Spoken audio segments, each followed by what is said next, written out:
Salut! Alors aujourd'hui, on va se pencher sur une émotion qu'on connaît tous, mais qu'on n'aime pas trop avouer en général. La colère. Et si, pour une fois, on arrêtait de la voir comme une ennemie à combattre? Et si on essayait juste de l'écouter? C'est tout l'enjeu de ce qu'on va voir ensemble, comprendre la colère pour pouvoir enfin la transformer en quelque chose de positif. Allez, c'est parti! Tu sais, cette petite phrase qu'on se dit parfois, presque pour se convaincre. Non, non, moi je suis pas quelqu'un de colérique. Personne n'a envie de porter cette étiquette, hein. C'est un peu comme un costume qu'on refuse d'enfiler. Et c'est tellement normal de penser ça. Peut-être que tu as honte de tes réactions, de ces moments où les mots dépassent ta pensée. Tu peux même te sentir coupable en te disant que cette colère fait de toi une mauvaise personne. Mais la vérité, et c'est vraiment le plus important à retenir, c'est que la colère, c'est naturel, c'est humain. Le vrai problème, ça n'a jamais été l'émotion elle-même, mais plutôt qu'est-ce qu'on en fait. Alors la première question à se poser, c'est peut-être tout simplement, et toi, ta colère, elle ressemble à quoi quand elle sort? Parce qu'on ne la vit pas tous de la même manière, il y a, on va dire, plusieurs styles. D'abord, il y a la plus cinéma, si on veut, la colère explosive. Ça crie, ça peut claquer les portes, et puis, juste après, c'est la descente. Le regret, la culpabilité qui ronge. En fait, cette explosion, c'est rarement pour la petite chose qui vient de se passer. C'est la fameuse goutte d'eau qui fait déborder un vase déjà plein à ras-bord. Ensuite, on a tout le contraire. La colère refoulée. De l'extérieur, tout va bien. Tu souris, tu gères. Mais à l'intérieur, c'est une cocotte minute. Et ton corps, lui, il encaisse tout. Les maux de tête, la fatigue qui ne part jamais, les douleurs, c'est simple. Ton corps se met à stocker tout ce que ta bouche n'ose pas dire. Une vraie implosion silencieuse. Et enfin, la troisième qui est plus sournoise, la passive-agressive. C'est plus subtil, tu vois. Une petite pique par-ci, un sarcasme par-là, des silences pesants, des oublis qui n'en sont pas vraiment. Ton entourage sent bien qu'il y a un truc qui cloche, une tension dans l'air, mais c'est impossible de mettre le doigt dessus. La colère est bien là, mais elle porte un masque. Ok, on a vu ces trois visages de la colère. Maintenant, je te propose de changer complètement de lunettes. Et si on arrêtait de la voir comme un problème à éliminer? Et si, en fait, la colère n'était pas du tout ton ennemi? Voilà, c'est exactement ça. Il faut la voir non pas comme un monstre, mais comme un messager. Un peu comme le voyant rouge qui s'allume sur ton tableau de bord de voiture. Il n'est pas là pour t'embêter, il est juste là pour te dire « Hé, il y a un truc important à vérifier ». Mais alors, c'est quoi son message? En gros, la colère, c'est ton système d'alarme personnel. Elle se déclenche pour te dire « Attention, là, on vient de dépasser une de tes limites ».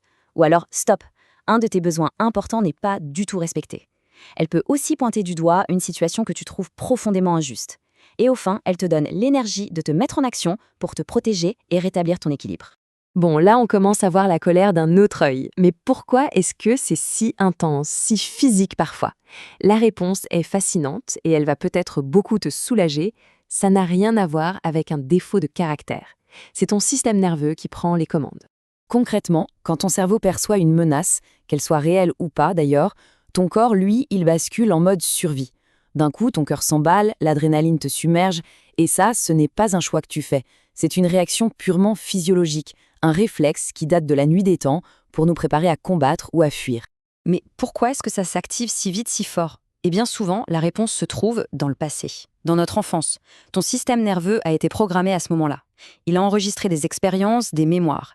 Et aujourd'hui, quand il réagit, il ne répond pas seulement à la situation présente, mais à tout l'écho de ses souvenirs passés. Comprendre tout ça, c'est vraiment la base. Mais la question que tu te poses sûrement, c'est « Ok, mais je fais quoi concrètement quand je sens la vague qui monte ?» Alors on passe à l'action. Première étape, reprendre le contrôle sur le moment. La toute première chose à faire, c'est de devenir une sorte de détective de tes propres sensations. La colère ne débarque jamais de nulle part. Avant la grande explosion, il y a toujours des petits signes. Est-ce que ta mâchoire se serre? Tes poings se crispent? Est-ce que tu sens une bouffée de chaleur ou ta respiration qui devient plus courte? Apprendre à repérer ça, c'est la clé. Et dès que tu captes un de ces signaux, même un tout petit, c'est une urgence. Le premier réflexe à avoir, c'est respire. Pourquoi? Parce que quand ton corps est en alerte rouge, ton cerveau rationnel, celui qui réfléchit calmement, il est déconnecté, offline. Pour le rebrancher, il faut d'abord envoyer un signal de sécurité au corps. Et pour ça, rien de tel qu'une longue, très longue expiration. Ça calme tout le système. La respiration, c'est ton bouton d'urgence. C'est un outil de premier secours qui est absolument vital. Mais soyons honnêtes, ça ne règle pas le problème à la racine. Pour un vrai changement, il faut aller plus loin que la simple gestion de crise. Il faut s'engager sur un chemin qui mène à une paix plus durable. Imagine un iceberg. Gérer ta colère avec la respiration, c'est la petite pointe que tu vois à la surface de l'eau. C'est utile, mais le plus gros, Le plus important, c'est tout ce qui est caché en dessous. Pour un changement qui dure, il faut plonger et aller voir ce qu'il y a à la racine. Déprogrammer ses vieux réflexes de survie, soigner les anciennes blessures. Et s'il y a une seule chose que tu dois vraiment retenir de tout ça, c'est celle-ci. Ce n'est pas de ta faute. Tu n'es pas une personne colérique. En fait, ça n'existe pas. Tu es simplement quelqu'un qui n'a pas encore appris à utiliser cette énergie incroyable qu'est la colère. C'est une programmation, et la bonne nouvelle, c'est qu'une programmation, ça se change. Alors, la question que je te pose maintenant, c'est: es-tu prêt ou prête à arrêter de te battre, à commencer ce chemin pour enfin faire la paix avec cette émotion, avec cette partie de toi? Si ce que je viens de partager te parle, si tu sens au fond de toi que c'est le bon moment pour passer à autre chose, sache que tu n'as pas à faire ce chemin seul ou seule.